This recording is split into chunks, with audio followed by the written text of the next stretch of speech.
I used to think loyalty was boring. Now I know it's the most dangerous thing you can offer someone who doesn't deserve it. The house feels different when it's just yours again. Not better, not worse, just honest. I sit in what used to be our living room, surrounded by the debris of 17 years. School photos of Ava and Lucas arranged on the coffee table like evidence of a life that actually mattered. Their faces beam up at me from soccer fields and graduation ceremonies, untouched by the rot that was spreading beneath their feet all those years. The silence isn't lonely anymore. It's clean. But I need to go back. Back to that Friday evening when everything cracked open like an egg hitting concrete. Back to when I still believed in the fiction we'd built together. 1 year and 3 months earlier. Vanessa called me predictable on our second date. "You're the safe choice," she said, smiling like it was a compliment. 23 years old and already tired of excitement, she wanted stability. I gave her that. I gave her everything. I built us a life in Charlotte that looked exactly like success. 2-story colonial in Myers Park, German sedan in the driveway, kids in private school. I worked in IT security, the kind of job that pays well and bores people at dinner parties. Vanessa worked in client relations for a consulting firm, which meant networking events and business trips and conversations I stopped trying to follow years ago.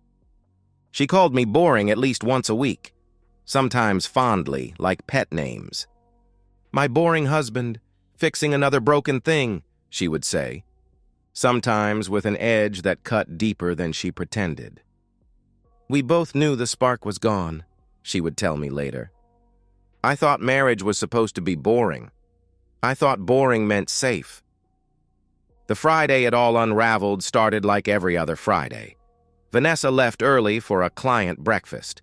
I made coffee for one, packed the kids' lunches, dropped them at school. Normal, predictable, the kind of routine that holds a family together while everything underneath slowly dissolves. I was debugging server architecture when my phone buzzed at 3:45 p.m. The school. Lucas's teacher, apologetic but firm. He'd been waiting in the pickup line for 45 minutes. Where was his mother? Where was his mother? I left work immediately, my chest tight with the familiar mixture of irritation and guilt that comes with being married to someone who treats schedules like suggestions. Lucas sat on the school steps, backpack clutched against his chest, trying not to cry in front of the few remaining kids. 14 years old and already learning to hide his hurt. "Dad's here," I said, and watched his shoulders drop with relief. "Mom forgot again," he said quietly. Again.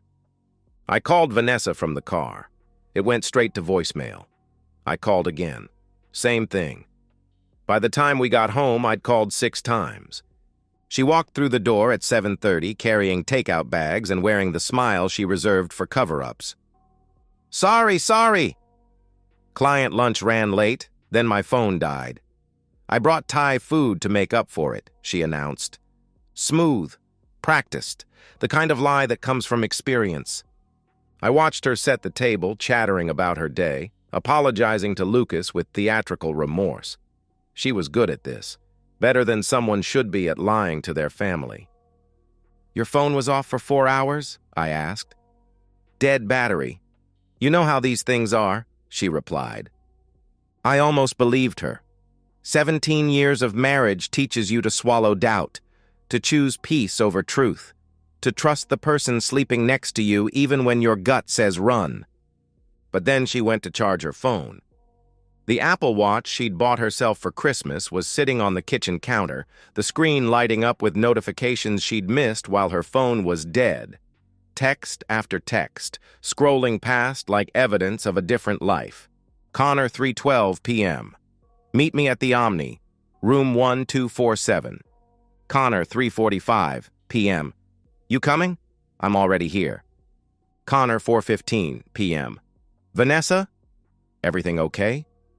3:12 p.m. Exactly when she should have been picking up our son. I stared at that watch for maybe 10 seconds, but it felt like falling down a well. Everything I thought I knew about my life, about my wife, about the boring, safe existence I'd built, all of it reshaping itself around this new, terrible clarity. Connor, room 1247. While Lucas waited on school steps, Vanessa was in the kitchen, serving pad thai onto our good plates, humming something under her breath, still performing the role of loving wife and mother, even with the evidence of her betrayal glowing 3 feet away. I could have confronted her right then. Could have held up the watch, demanded answers, let 17 years of marriage explode in our kitchen over Thai food and broken promises. Instead, I said nothing. I helped Lucas with homework. I ate dinner and asked about her day and listened to her elaborate on the lie she'd already told. I watched her kiss our children goodnight and brush her teeth and slip into bed beside me like nothing had changed. But everything had changed. I just wasn't ready to let her know it yet. I lay awake that night, staring at the ceiling, listening to her breathe beside me. The woman I'd built my entire adult life around was a stranger. Worse than a stranger, strangers don't have access to your bank account and your children and your heart. By morning, I'd made a decision that would define everything that followed. I was going to find out exactly who Vanessa really was. And then, I was going to make sure she never had the chance to hurt us again. Boring, predictable me, the safe choice. She had no idea how dangerous that could be. The thing about being married to someone for 17 years is that you stop seeing them clearly. They become background noise, familiar furniture, the sound of running water you don't notice until it stops. But I was noticing everything now. I started small, careful. The same methodical approach I used for network security at work, except now I was protecting something that actually mattered. My children's future and what was left of my own dignity. Vanessa's Apple Watch was the gateway drug. She'd synced it to our shared iCloud account years ago, one of those domestic conveniences that couples adopt without thinking. Every text, every call, every notification flowing through our family data plan like poison in the water supply. I set up a monitoring system that would have impressed my IT colleagues. Screen mirroring software on her phone, hidden behind a routine family sharing app. Keystroke logging on her laptop. Even location tracking through the car's GPS system we'd installed for safety when the kids started driving. 3 weeks of digital archaeology revealed a marriage that was already dead. I just hadn't been invited to the funeral. Connor Michaels, divorced marketing director from Raleigh, 42 years old, drives a BMW, lives in a downtown condo that probably costs more than our mortgage. LinkedIn profile full of stock photos and buzzwords about disrupting traditional paradigms. The kind of man who uses networking as foreplay. They'd been meeting for 8 months, twice a week, sometimes 3 times when she had overnight client conferences. Always expensive hotels, always charged to our joint credit card under business expense categories I was too trusting to question. The Omni, the Ballantine, the Ritz-Carlton in Uptown. A geography of betrayal mapped across Charlotte's finest hospitality. I printed everything. Bank statements showing $23,000 in unexplained charges over 8 months. Text messages that read like a romance novel written by someone with a business degree. Photos she'd sent him from our bedroom, our kitchen, our anniversary dinner last month. She was good at compartmentalization. I'll give her that. The same woman who forgot to pick up our son was meticulous about scheduling her adultery around family obligations. Soccer games on Saturday, affairs on Tuesday, parent-teacher conferences Thursday evening, hotel rooms Friday afternoon. The worst part wasn't the sex. It was the intimacy I recognized but had never received. In her messages to Connor, Vanessa was funny, spontaneous, vulnerable. She sent him poetry. She talked about her dreams, her fears, her dissatisfaction with suburban life. She was the woman I'd fallen in love with 20 years ago, preserved in digital amber for someone else's consumption. I feel like I'm disappearing in that house, like I'm just playing a role in someone else's life. He fixes everything except the things that matter. Sometimes I look at him and think about how much easier it would be if he just wasn't there anymore. That last one stopped me cold. I read it 17 times, each repetition driving the knife deeper. Not divorce, not separation, just gone. I sat in my home office at 2 a.m., surrounded by evidence of my wife's betrayal, and felt something I'd never experienced before. The cold satisfaction of being underestimated by someone who was about to learn exactly what boring, predictable men are capable of when you threaten their children. I called a forensic accountant Monday morning, a family lawyer Tuesday afternoon. By Wednesday, I had a team of professionals who specialized in dismantling the lives of unfaithful spouses with surgical precision. "This is comprehensive," the lawyer said, reviewing my documentation. "Almost clinical. Most people come in here emotional, scattered. You've built a federal case." "I'm very good at my job," I told him. "Which is?" he asked. "Protecting valuable assets from threats they don't see coming." He smiled. "In this context, what are the valuable assets? My children, my financial security, my reputation." "And the threat?" he asked. I looked at the stack of evidence between us, hundreds of pages documenting 8 months of lies, financial fraud, and emotional betrayal. A woman who thinks boring is the same as harmless. I drove home that evening through the same neighborhoods I'd been navigating for 17 years, past the same houses full of families that looked exactly like ours from the outside. But I wasn't the same man who'd made this drive yesterday.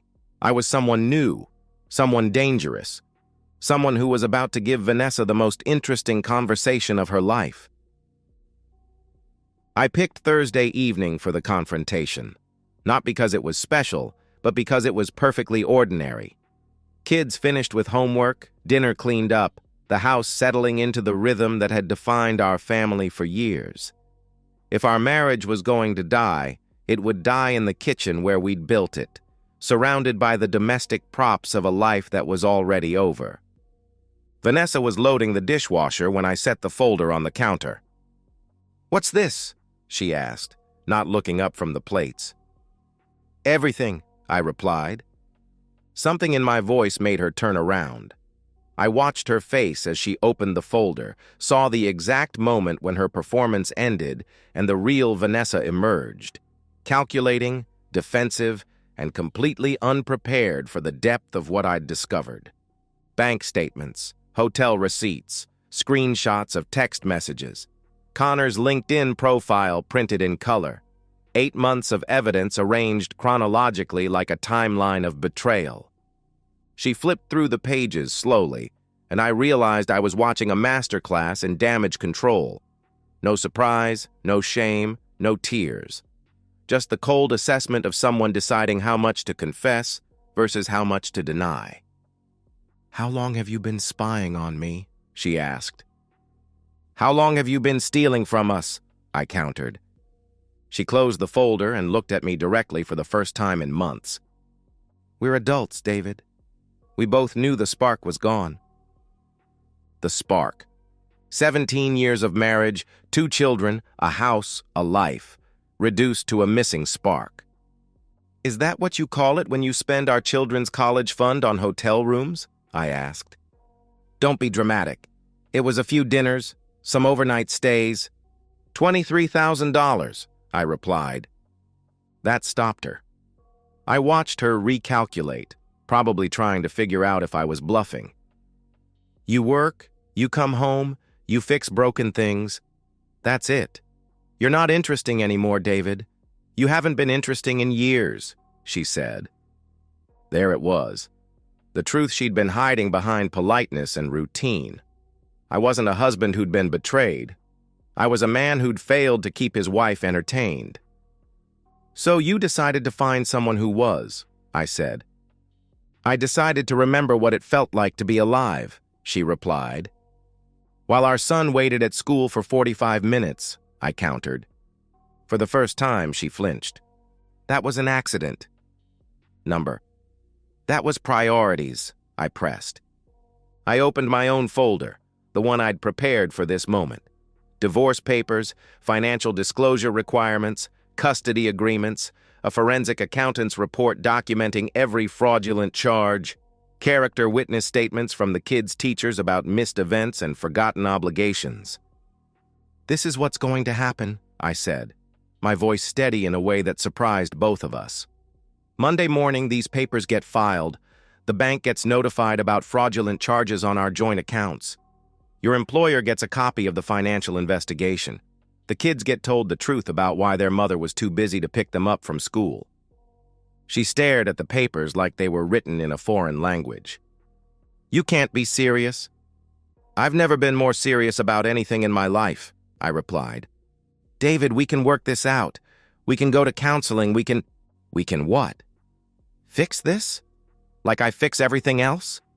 The same way I fixed our marriage while you were Connor in hotel rooms paid for with our mortgage money?" She stepped back. I don't think she'd ever heard me use that word in 17 years of marriage. "You're being vindictive," she said. "I'm being thorough," I replied. I gathered the papers and stood up.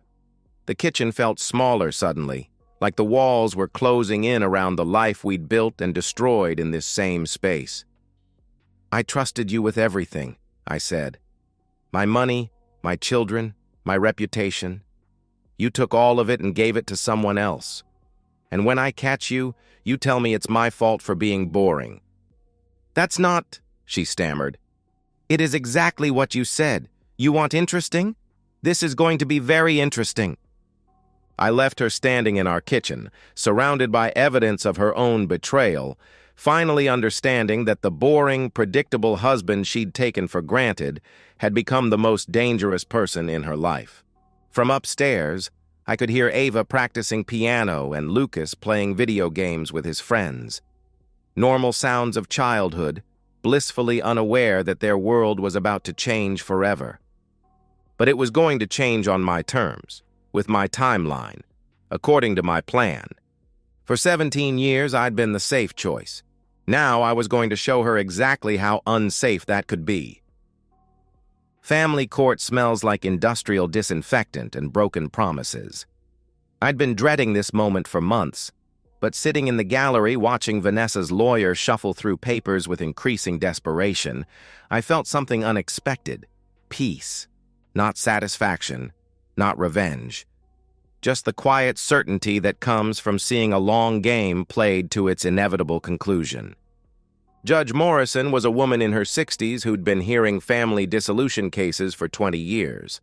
She'd seen every variation of human failure that could destroy a marriage, and her questions cut through Vanessa's attempts at mitigation like a scalpel through scar tissue.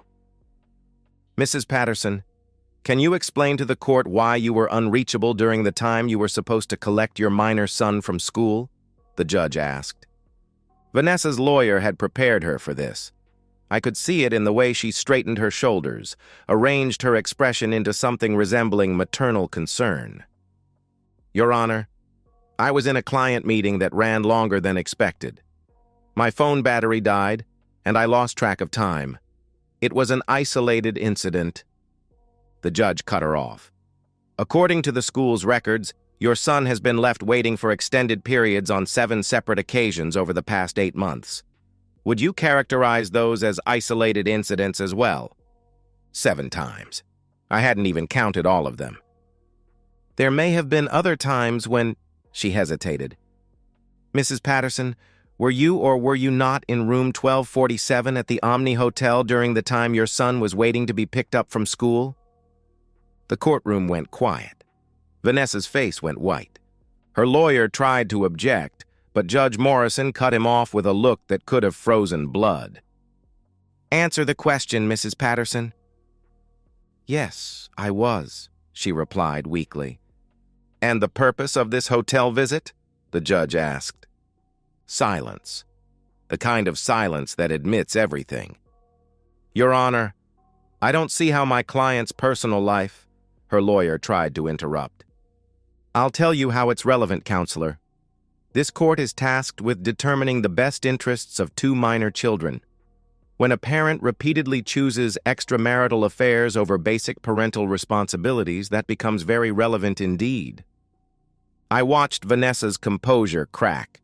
Not all at once, she was too controlled for that, but piece by piece, like paint peeling off a wall in the sun. "Mrs. Patterson, can you explain these charges to your joint account? The Ballantine Resort, 8 months ago, $347 for dinner and drinks. The Omni, 7 months ago, $289 for room service. The Ritz-Carlton." "Objection, Your Honor. These expenses could be legitimate business." "Could be, Counselor. But according to the forensic accounting report filed with this court, these charges correlate exactly with text messages to one Connor Michaels. Messages that explicitly reference hotel room numbers, dinner reservations, and intimate encounters. Would you like me to read some of these messages into the record?" Vanessa finally looked at me. Really looked at me. For the first time since this whole thing started. And I realized she was finally seeing me clearly. Not the boring husband she could manipulate and dismiss, but the man who had systematically dismantled her life with the same methodical patience she'd once found so tedious. "No, Your Honor, that won't be necessary," she said. "Mrs. Patterson, in your own words, can you explain to this court why you believe you should maintain primary custody of your children?" It was a simple question, the kind any parent should be able to answer without hesitation. But I watched Vanessa struggle with it, searching for words that would somehow justify 8 months of lies, financial betrayal, and neglect. "I love my children. I made some mistakes, but I love them," she replied. "Love them enough to steal from their college funds to finance your affair?" the judge asked. "It wasn't stealing. It was our joint account." The judge cut her off. "Used for unauthorized personal expenses while deceiving your spouse about their nature. In most jurisdictions, Mrs. Patterson, that's called fraud." Judge Morrison's gaze shifted to me. "Mr. Patterson, do you have anything to add?" I could have said a lot. About the lies, the manipulation, the years of being called boring while she was systematically destroying our family. About the nights I'd stayed awake wondering what I'd done wrong, how I could be a better husband to someone who was already shopping for my replacement. Instead, I said, "I just want my children to be safe, Your Honor, and to know that at least one of their parents can be trusted to show up when they need us." The ruling took less than 5 minutes.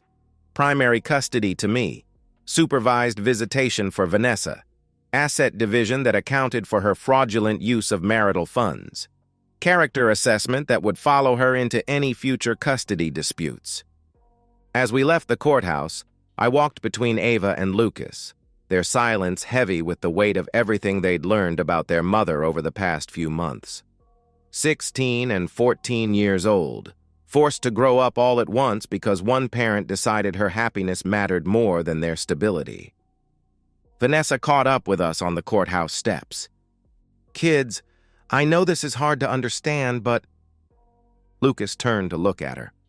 My quiet, serious son who'd inherited my tendency toward careful consideration. "Mom," he said, his voice steady in a way that broke my heart. "You forgot to pick me up from school because you were with another man. There's nothing hard to understand about that." Then he walked away. Ava followed him without a word. Vanessa stood there watching her children disappear into the parking garage, finally understanding the full cost of choosing excitement over responsibility, passion over partnership. "This isn't over, David," she said. "Yes," I said. "It is." I left her standing on the courthouse steps, alone in the afternoon sun, holding papers that legally confirmed what had been emotionally true for months. She was no longer part of our family. The boring, predictable husband had finally become interesting, just not in the way she'd expected. The silence in the house isn't empty anymore. It's full of the things that actually matter. Ava practicing college interview answers in the mirror, Lucas building circuit boards at the kitchen table, the coffee maker I programmed to start at 6:30, because I'm the only one who needs to be anywhere in the morning. 1 year. That first night after Vanessa moved out, I sat in our living room, my living room, and listened to the house settle around me like an old friend getting comfortable. No more performance. No more walking on eggshells around someone else's moods. No more pretending that predictable was a character flaw instead of a superpower. Vanessa sends texts sometimes, usually around holidays or the kids' birthdays, as if maternal instinct operates on a calendar schedule. Brief attempts at relevance. Hope Lucas did well on his driving test. Tell Ava I'm proud of her college acceptances. The kids read them with the polite disinterest they might show a distant relative's Christmas card. Acknowledgement without engagement. They've learned to protect themselves from hope that comes with conditions attached. She's living in a studio apartment near South End now, working part-time for a company that hired her without checking references too carefully.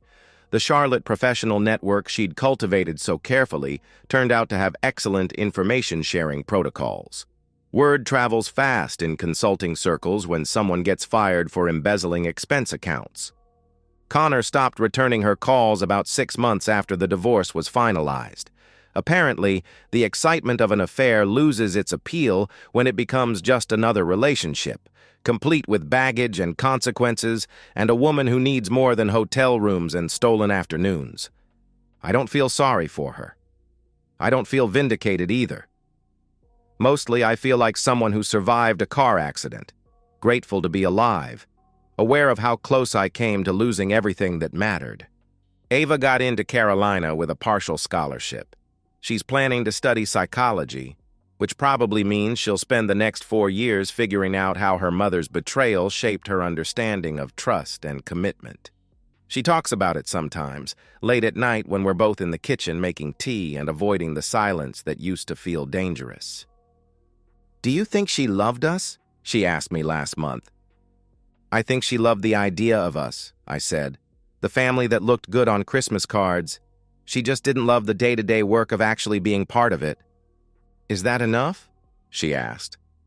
"What do you think?" I countered. She considered this while stirring honey into her tea. "I think love is what you do when no one's watching. When it's not interesting or exciting. When it's just Tuesday morning and someone needs you to show up." My daughter, at 17, understanding something her mother never learned. Lucas made honor roll for the first time this semester. He's building a robot for the state competition, working in the garage every evening with the same methodical patience I use for debugging code. Yesterday, he asked if I could teach him to change the oil in his car. "YouTube could show me," he said, "but I want to learn it from you." That's what boring gets you. Children who want to learn your version of competence because they've seen what happens when people choose flash over substance. The house feels different now. Not bigger or smaller, just honest. The furniture isn't arranged to impress anyone. The schedules exist to serve the people who live here instead of maintaining a performance for people who don't. I cook dinner most nights. Nothing fancy, just food that tastes like home. We eat at the kitchen table and talk about school, work, projects, dreams that don't require anyone else's validation. Last week, Ava asked if I'm going to start dating. "Are you interested in finding someone new?" she asked. I thought about it while loading the dishwasher. The same dishwasher where I'd set down the folder that ended my marriage a year ago. "I'm interested in being someone worth finding," I said. "When the time comes." "What's the difference?" she asked. "The difference is knowing that boring isn't a bug, it's a feature. The right person won't need me to be more interesting. They'll just need me to be here." She smiled at that. "Mom never understood that, did she?" she asked. She thought love was something that happened to you instead of something you did for someone else. This morning, I'm fixing a broken window latch in the living room. It's been sticking for weeks. The kind of small maintenance task that Vanessa used to cite as evidence of my disappointing domesticity. But now I see it differently. I'm not just fixing broken things, I'm maintaining something worth preserving. The house, the routines, the trust my children have rebuilt in the concept of reliability. All of it fragile, all of it requiring the kind of daily attention that looks boring from the outside, but feels like love from within. As I work, I can hear Ava on the phone with colleges, Lucas practicing guitar in his room, the coffee maker starting its afternoon cycle for the cup I'll want after I finish this project. Normal sounds of a family functioning according to its own rhythm instead of someone else's expectations. I used to think loyalty was boring. I used to think predictable was a weakness, that being the safe choice meant being the second choice. Now I know better. The most dangerous thing you can do is underestimate someone who shows up when they say they will, who means what they say, who builds something real instead of something that looks good from a distance. I go to work. I come home. I fix what's broken.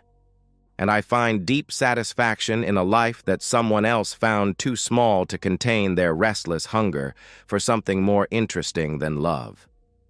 The latch clicks into place with a solid, satisfying sound. Fixed, maintained, ready for another year of quiet service, just like everything else worth keeping. And so, we've reached the end of today's story. Was it what you expected, or did it take a twist you didn't see coming? I'm curious to hear your thoughts. Share them in the comments below, and let's get a conversation going.